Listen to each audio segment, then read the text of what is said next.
Today we are fixing the radiator fan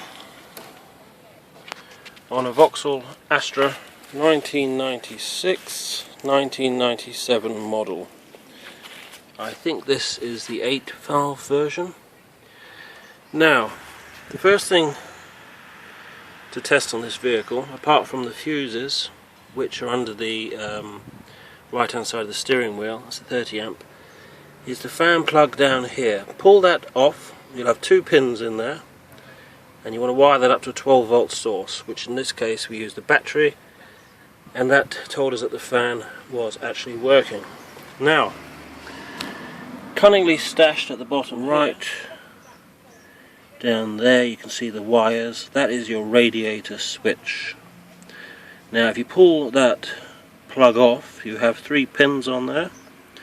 So if you start the engine and use your voltmeter and you're getting a live reading, then that's a good test and that means it's fine. But if you then join the 2 pins, or 2 of the pins out of the 3 pins together, and the fan starts, then you know that the radiator switch is at fault. Now I'll show you what the radiator switch looks like. Here's one I made earlier. Now this is a big old chunky thing actually, and that is your radiator switch. Apparently this is a common fault on these. Activates somewhere around about 100 degrees I believe, and then switches off about 95. This car is very good at keeping cool without a fan, but once you get into traffic on a hot day like today, it will overheat, and obviously you don't want that because you're going to get a blown head gasket amongst other things. Now this switch down the side here is very fiddly to get to, and I can't access it. So what I'm going to do is I'm going to do these 2 bolts here on the top of the radiator,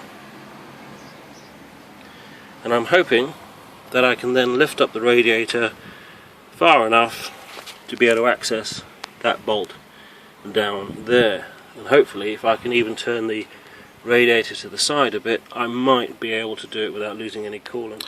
Okay, what you require for taking off these brackets on the top of the radiator is a 10mm ring spanner. It's the only thing that's going to get in there. Okay, these come off easy enough. Once you've undone the 10mm bolt, pull it off. Simples. Okay, here's the radiator fan switch. With the engine running, I'm pretty sure it was that terminal and that terminal. You should get a live feed. I think it was around about 14 volts. And if you don't, then you've got to check the fuse or check the relay. I never did find the relay, but the fuse is on the right hand side of the steering wheel on a UK car, and it was a 30 amp, so it's a big bugger. In fact, let me show you that quickly. And it was one of those 2 on the end, but you can look at the chart to confirm, and it was number 15, so it's the very end. Now I have released these brackets rather, on top of the radiator. It makes this a little bit more flexible. I've undone the plug for the fan, so you can stick a couple of leads in there and check for power to the fan. But it makes it a little bit more accessible. There's your switch. Sorry, that's what we're replacing. I think that's a 29mm bolt. I mean, really, in the perfect world, we should drain the coolant. But I'm going to see whether I can maybe quickly undo that and change it over.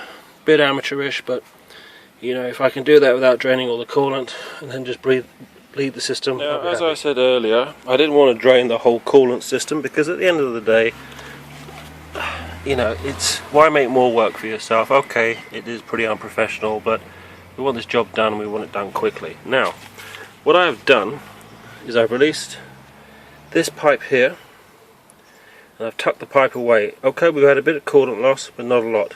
Only a few cupfuls. That pipe's free, it's enabled me to lift this up. Now if you keep these 2 on, you're not going to have any problems, okay? So now I've got access to this. I'm going to quickly draw it off, put the other one on, and then hopefully we won't have such a loss of coolant, we won't have to charge the whole car up again. Okay, there's your old switch, and there's the new one. Quickly pulled the old one out and put the new one on. I lost minimal coolant, maybe a cupful, maybe not even that actually. Okay, I've put everything back together now. The new switch is on. I'll see if I can get a view of that for you. Oops, where are we? There we go. There's your new switch, all plugged in. Now all the bolts are back on. Rejoined the pipes. I've just got to connect the fan again now. Now, looking at this car, I can't actually see anywhere to bleed the coolant system. Now, I don't know whether you can see there, but there's still plenty of coolant in there. So, in many people's view, the fact that I didn't drain the coolant system may make me look a bit amateurish in what I'm doing. Now, that's a very good point, but the fact of the matter is, we haven't lost a lot of coolant. As you can tell by that tank, there will be air in the system, so why make more work for yourself than need be with draining the coolant. Now, as the expansion tank is the highest point, I'm assuming it's going to it's going to get the air out of the system by itself. So I'm going to keep an eye on this car now. I'm going to run it, and with a bit of luck we can get the air out of the system, because there will be air in the system now. Okay, I've started the car now to test it. There's the coolant, got the fan, heater on full blast with it turned up to hot. Hot as it'll go. And now we're just going to let the car run and see how it goes. Do have a little bit of a confusion issue here. The one that I took off was 2-pin. The one that I've put on is 3-pin. Looking at the electric socket, you can clearly see it is in fact a 3-pin. There's 3 terminals in there. But the fan comes on all the time, which should not be happening. So I'm a little bit confused here, but I hope from what you've seen so far that it helps you fix your problem. But I think this is a valid issue. You're going to have to find out whether it's a 2-pin or a 3-pin, because at the moment I really don't know. Good luck. Okay, just to let you folks know, I took off the 3-pin plug and I went to put the old one back on, which was a 2-pin. Now, before I put the 2-pin plug back on, I gave it a good clean, because it had a little bit of white corrosion on it, and that seemed to be the problem, because I put the 2-pin back on once it had been cleaned and it works fine now. So, word of advice if you're doing this, first of all, make sure you've either got the 2-pin or the 3-pin one, because they both exist. Now, by 3-pin or 2-pin, I mean the temperature switch, so make sure it's a 2-pin or a 3-pin, and before you condemn the other one, make sure you've tested it after it's had a damn good clean.